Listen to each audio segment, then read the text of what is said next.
নমস্কাৰ প্ৰিয় দৰ্শক, পুনৰ এবাৰ আপোনালোক সকলোকে আমাৰ এই চেনেলটোৰ নতুন এটা খুবেই গুৰুত্বপূৰ্ণ ভিডিঅ'ৰ মাজলৈ আন্তৰিক স্বাগতম জনাইছোঁ। প্ৰিয় দৰ্শক, বৰ্তমান যিহেতু পবিত্ৰ শাওণ মাহ আৰম্ভ হৈছে, গতিকে প্ৰভু শিৱ শংকৰৰ প্ৰিয় এই পবিত্ৰ শাওণ মাহত আপুনি ভুলতো কেতিয়াও নকৰিব এনে কেইটামান কাম। লগতে আপুনি এই পবিত্ৰ শাওণ মাহত এনে এটা বস্তু ভুলতো কেতিয়াও নাখাব। যদি আপুনি এইবিধ বস্তু এই শাওণ মাহত খায়, তেতিয়াহ'লে শিৱ শংকৰৰ আপোনাৰ ওপৰত বেয়া প্ৰভাৱ পৰিব, আপোনাৰ ওপৰত ৰুষ্ট হ'ব শিৱ ভগৱান। গতিকে আপুনি আজিৰ ভিডিঅ'টো সম্পূৰ্ণকৈ চাওক। যদি আপুনিও ভগৱান শিৱ শংকৰৰ সঁচা অৰ্থে কৃপা দৃষ্টি লাভ কৰিব বিচাৰিছে এই পবিত্ৰ শাওণ মাহত, তেন্তে আপুনি ভিডিঅ'টো কেতিয়াও আধৰুৱা নকৰিব। আপুনি এই কথা সদায় ধ্যান ৰাখিব, এই মাহত বিশেষকৈ আপুনি সোমবাৰৰ দিনটোত এইসমূহ কাম কেতিয়াও পৰাপক্ষত নকৰিব। যদি এই কাম কৰে, আপুনি নিজেই আপোনাৰ জীৱনলৈ আপুনি ঘোৰ অমানিশা মাতি অনাৰ দৰে হৈ পৰিব, অন্ধকাৰ জীৱনলৈ নামি আহিব। আপুনি নিশ্চয় জানে, সকলো দেৱতাৰ ভিতৰত ভগৱান শিৱ শংকৰেই হৈছে অতি সোনকালে প্ৰসন্ন হোৱা দেৱতা। যিজন ভক্তই শিৱ শংকৰক প্ৰাৰ্থনা কৰে, সেইজন ভক্তৰ সকলো মনোবাঞ্ছা শীঘ্ৰেই পূৰ্ণ হয়। আৰু সেইজন ব্যক্তিৰ আপুনি নিশ্চয় লক্ষ্য কৰিব, কেতিয়াবা জীৱনত ব্যক্তিজনৰ যিকোনো বিপদ আহিলেও তেওঁ অতি সোনকালে সেই বিপদ দূৰ কৰিবলৈ সক্ষম হয়। সাধাৰণতে শিৱ ভক্তসকলৰ বিপদ বিঘিনি জীৱনলৈ কেতিয়াবাহে আহে, প্ৰায় তেওঁলোকৰ বিপদ বিঘিনি নাহে। আৰু বিপদ আহিলেও তেওঁলোকৰ সেই বিপদ শিৱ শংকৰৰ কৃপাত তেওঁলোকে সমাধান বা দূৰ কৰিবলৈ সক্ষম হয়।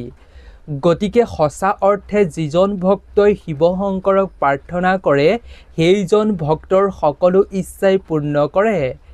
কেৱল ইচ্ছাই নহয়, আপুনি ধন টকা পইচা সা সম্পত্তিৰ সমস্যাও আপুনি দূৰ কৰিব পাৰিব। আৰু আপুনি যদি সন্তানৰ সুখো লাভ কৰিব বিচাৰি আছে, তেন্তে সেই সুখো আপুনি লাভ কৰিব পাৰিব শিৱ শংকৰক আপুনি আৰাধনা কৰিলে। প্ৰিয় দৰ্শক, ত্ৰিদেৱৰ ভিতৰত শিৱ ভগৱান হৈছে অন্যতম। ত্ৰিদেৱৰ ভিতৰত শিৱ ভগৱানৰ ভক্তই সৰ্বাধিক। আৰু শিৱ ভগৱানৰ প্ৰিয় এই পবিত্ৰ শাওণ মাহলৈ ভক্তগণে বহু অপেক্ষাৰে ৰৈ থাকে। এই শাওণ মাহত বহু ভক্তই উপবাস তথা ব্ৰত পালন কৰিব সম্পূৰ্ণ ৰীতি নীতিৰ অনুসৰি। আপুনিও বাৰু এই পবিত্ৰ শাওণ মাহত ব্ৰত পালন কৰাৰ আপুনি সংকল্প লৈছে নেকি? আপুনি শাওণ মাহৰ ব্ৰত আৰম্ভ কৰিছে নেকি? যদি কৰিছে, আপোনাৰ বাবে ভিডিঅ'টো জৰুৰী এবাৰ সম্পূৰ্ণকৈ চোৱাটো। আৰু আপুনি যদি ব্ৰতটো পালন নকৰে, তেনে ক্ষেত্ৰতো আপুনি এইসমূহ কাম নকৰিব আৰু এনে এবিধ বস্তু কেতিয়াও নাখাব। নহ'লে বেমাৰ ব্যাধিয়ে আপোনাক আগুৰি ধৰিব, বিপদে লগ নেৰা হ'ব। গতিকে ভিডিঅ'টোৰ মূল বিষয়বস্তুৰ মাজলৈ আগবঢ়াৰ পূৰ্বে আপুনি কমেণ্টত দেৱাদিদেৱ মহাদেৱৰ নাম অৱশ্যেই ধ্যান কৰি কমেণ্টত লিখিব। লগতে দেৱাদিদেৱ মহাদেৱৰ নামত ভিডিঅ'টোত অৱশ্যেই এটা লাইক কৰিব। আৰু শাস্ত্ৰ সম্বন্ধীয় এনেধৰণৰ নজনা কথাসমূহ জানিবৰ বাবে এই চেনেলটো সকলোৱে ছাবস্ক্ৰাইব কৰি ৰাখিব। প্ৰিয় দৰ্শক, পবিত্ৰ শাওণ মাহত শিৱ ভক্তসকলে ভগৱান শিৱ শংকৰৰ নাম কীৰ্তন লৈ নিজকে শিৱ ভক্তিৰ ৰসত তেওঁলোকে বিলীন কৰে। বিশেষকৈ যিসকলে শাওণ মাহৰ ব্ৰত তথা উপবাস পালন কৰে, তেওঁলোকৰ বাবে বিশেষ মাহ হৈ পৰে এই মাহ। প্ৰিয় দৰ্শক, এই পবিত্ৰ শাওণ মাহত শিৱ মন্দিৰত ভক্তগণৰ সমাগম যথেষ্ট বৃদ্ধি পায়। শাওণ মাহৰ প্ৰতিটো দিনতেই মন্দিৰ দৰ্শন নকৰিলেও সোমবাৰ কেইটাত অৱশ্যেই ভক্তগণে মন্দিৰ দৰ্শন কৰে, শিৱ ভগৱানৰ আশীৰ্বাদ লাভ কৰে। প্ৰিয় দৰ্শক, গতিকে আমি প্ৰথমেই জানি লওঁ আহক, এই পবিত্ৰ শাওণ মাহত আপুনি কি কি কাম কেতিয়াও কৰাটো উচিত নহয়। তাৰ পাছত আমি আপোনালোকক জনাম এই পবিত্ৰ শাওণ মাহত আপুনি কোনবিধ বস্তু কেতিয়াও খোৱাটো উচিত নহয়। গতিকে সম্পূৰ্ণকৈ ভিডিঅ'টো চাই থাকিব, আপোনাৰ খুবেই উপকাৰ হ'ব। আপুনি শিৱ ভগৱানৰ অসীম কৃপা লাভ কৰিব পাৰিব যদি এই আজিৰ ভিডিঅ'টোত কোৱা আপুনি কথাসমূহ মানি চলিব পাৰে। যদি আপুনি ব্ৰত পালন কৰে নাইবা উপবাস পালন কৰে আৰু এই কামসমূহ যদি আপুনি কৰি থাকে আৰু এই বস্তুসমূহ যদি আপুনি খায়, তেতিয়াহ'লে আপুনি ৰখা ব্ৰতৰ সুফল পাব নোৱাৰিব। আৰু শিৱ ভগৱানক আপুনি যিমানেই প্ৰাৰ্থনা নকৰক, যিমানেই আপুনি তেওঁ প্ৰিয় বস্তু অৰ্পণ নকৰক, আপুনি কোনোদিন কেতিয়াও শিৱ ভগৱানৰ কৃপা লাভ কৰিব নোৱাৰিব। আপোনাৰ কোনো ইচ্ছাই পূৰ্ণ নহ'ব। গতিকে আপুনি এই কামসমূহ নকৰাকৈ, এই বস্তু নোখোৱাকৈ আৰাধনাত বিলীন হ'লেহে আপুনি শিৱ শংকৰক সন্তুষ্ট কৰিব পাৰিব। গতিকে আহক আমি তাৰ মাজলৈ আগবাঢ়োঁ। প্ৰিয় দৰ্শক, আপুনি যেতিয়া ভগৱান শিৱক আৰাধনা কৰিব, পূজা কৰিব, শিৱলিংগত জল অৰ্পণ কৰিব, সেইখিনি সময়ত আপুনি ভুলতো কেতিয়াও শংখৰ দ্বাৰা জল অৰ্পণ কৰিব নালাগে। যদি শংখৰ দ্বাৰা আপুনি জল অভিষেক কৰে শিৱলিংগত, তেতিয়াহ'লে শিৱ ভগৱান অসন্তুষ্ট হয়। ইয়াৰো আছে এক পৌৰাণিক কাহিনী। শংখচূড় নামৰ এজন দৈত্যক ভগৱান শিৱ শংকৰে হত্যা কৰিছিল। ইয়াৰ বিষয়ত এটা পৌৰাণিক কাহিনী আছে। সেইবাবে শংখৰ খোলাই কেতিয়াও শিৱ ভগৱানৰ শিৱলিংগত জল অৰ্পণ কৰাটো উচিত নহয়।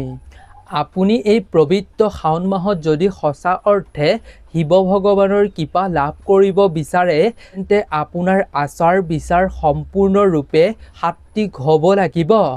তথা আপুনি কাকো বেয়া শব্দ, অপশব্দ প্ৰকাশ কৰাটো উচিত নহয়। সম্পূৰ্ণ সাত্বিক হৈ থাকিব লাগিব এই মাহ। তেতিয়াহে আপুনি শিৱ শংকৰৰ কৃপা লাভ কৰিব পাৰিব। আৰু আপুনি যদি ব্ৰত তথা উপবাস ৰাখে এই মাহত, তেন্তে আপোনাৰ মনলৈ কোনো ধৰণৰ বেয়া চিন্তা, দুশ্চিন্তা কেতিয়াও আহিবলৈ নিদিব। লগতে আপুনি মহাদেৱক এই শাওণ মাহত আৰাধনা কৰাৰ সময়ত ভুলতো কেতিয়াও আপুনি হালধি অৰ্পণ কৰিব নালাগে। লগতে আপুনি ভঙা চাউল কেতিয়াও অৰ্পণ কৰিব নালাগে। যদি চাউল অৰ্পণ কৰিব বিচাৰে, তেন্তে আপুনি নিখুঁত চাই চাউলহে, গোটা চাউল আপুনি অৰ্পণ কৰিব লাগে। ভঙা চিঙা চাউল আপুনি অৰ্পণ কৰিলে শিৱ অসন্তুষ্ট হ'ব। কেৱল ইমানেই নহয়, কেতেকী ফুলো আপুনি শিৱ ভগৱানক অৰ্পণ নকৰিব। এই দুইবিধ বস্তু আপুনি শিৱ ভগৱানক অৰ্পণ কৰিলে শিৱ ভগৱান খুবেই ক্ৰোধিত হৈ পৰিব। আপুনি বিপৰীত ফলে লাভ কৰিব পাৰিব। প্ৰিয় দৰ্শক, আপুনি এই পবিত্ৰ শাওণ মাহত কোনো ধৰণৰ ষাঁড় গৰুক কেতিয়াও হাৰাশাস্তি নকৰিব, অপমান নকৰিব, মাৰধৰ নকৰিব। তেনে কৰিলে আপুনি নিশ্চয় জানে শিৱ ভগৱান ক্ৰোধিত হ'ব। আপুনি নিশ্চয় জানে ষাঁড় গৰু হৈছে নন্দী, আৰু নন্দী হৈছে ভগৱান শিৱৰ বাহন। গতিকে এনে কামত লিপ্ত হ'লে আপোনাৰ ওপৰত শিৱ ভগৱান ক্ৰোধিত হৈ পৰিব। প্ৰিয় দৰ্শক, ইমানেই নহয়, আপুনি এই পবিত্ৰ শাওণ মাহত পুৱা সোনকালে উঠিবলৈ প্ৰতিদিনে চেষ্টা কৰিব। ভুলতো আপুনি দেৰিলৈকে শুই নাথাকিব। সূৰ্য উদয় হোৱাৰ লগে লগে আপুনি উঠাটো অতিকৈ শুভ আৰু ফলদায়ক। এইখিনি সময়ত আপুনি মন্দিৰ দৰ্শন কৰিব পাৰিলে আৰু অধিক ফলদায়ক বুলি কোৱা হৈছে শাস্ত্ৰত। প্ৰিয় দৰ্শক, আপুনি এই শাওণ মাহত ব্ৰত পালন নকৰিলে আপুনি এই মাহত পৰাপক্ষত এবাৰহে আপুনি ভোজন কৰিবলৈ চেষ্টা কৰিব। আৰু যিখিনি সময়ত আপুনি ভোজন গ্ৰহণ কৰিব, সেইখিনি সময়ত চেণ্ডেল পিন্ধি আপুনি ভুলতো কেতিয়াও ভোজন নকৰিব। আপুনি এই পবিত্ৰ শাওণ মাহত যিমান পাৰে ভগৱান শিৱ শংকৰৰ মন্ত্ৰ আপুনি জপ কৰাটো অতিকৈ ফলদায়ক। বিশেষকৈ আপুনি এই শাওণ মাহৰ প্ৰতিটো সোমবাৰে এইখিনি নিয়ম পালন কৰিব। ইয়াৰ দ্বাৰা মহাদেৱ শিৱ শংকৰ খুবেই প্ৰসন্ন হ'ব আৰু ইয়াৰ ফলত ভক্তগণে অতিকৈ শুভ ফল লাভ কৰিবলৈ সক্ষম হ'ব পাৰে।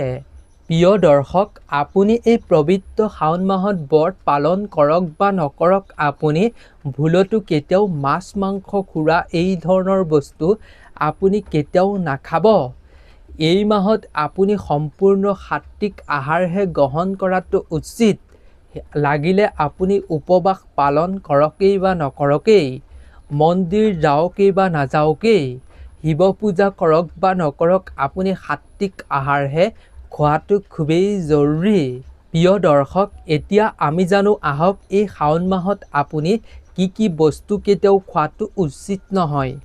প্ৰিয় দৰ্শক, আপোনালোকক জনাওঁ যে এই শাওণ মাহত আপুনি গাখীৰৰ পৰা তৈয়াৰ কৰা যিকোনো বস্তু আপুনি ভুলতো গ্ৰহণ নকৰিব।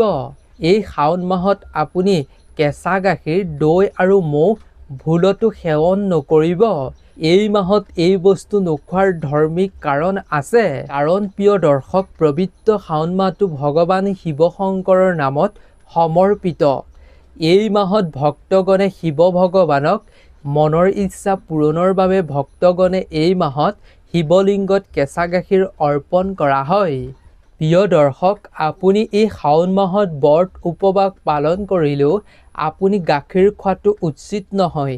উপবাস পালন কৰিলে বহুলোকে গাখীৰ সেৱন কৰে, গাখীৰ, দৈ, মৌ সেৱন কৰে।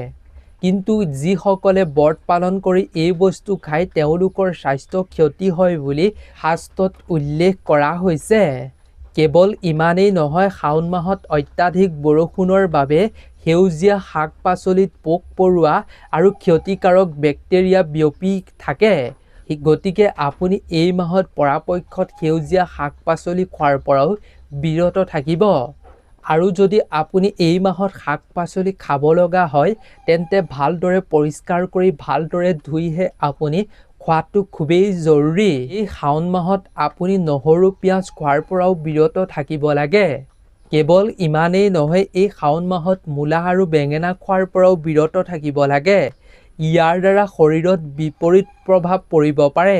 লগতে অধিক তেলেৰে প্ৰস্তুত কৰা খাদ্য খোৱাৰ পৰাও আপুনি দূৰত থাকিব এই শাওণ মাহত। যদি আপুনি এই বস্তু নোখোৱাকৈ থাকে তেতিয়াহ'লে আপুনি শৰীৰত ভাল ফল পাব পাৰিব।